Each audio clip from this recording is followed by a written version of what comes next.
কি করেছে তোমার বাবা, কি করেছে স্বামী, গল্প সেসব তোমার চেয়ে কম জানি না আমি।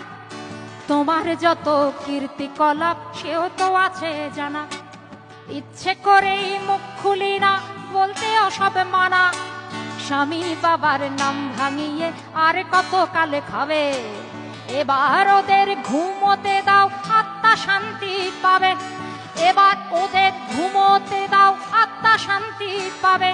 তাদের প্রতি আমার সকল শ্রদ্ধা রেখে বলি, তাদের প্রতি আমার সকল শ্রদ্ধা রেখে বলি, খুব বেশি দিন আমার চোখে যায় না দেয়া ধুলি।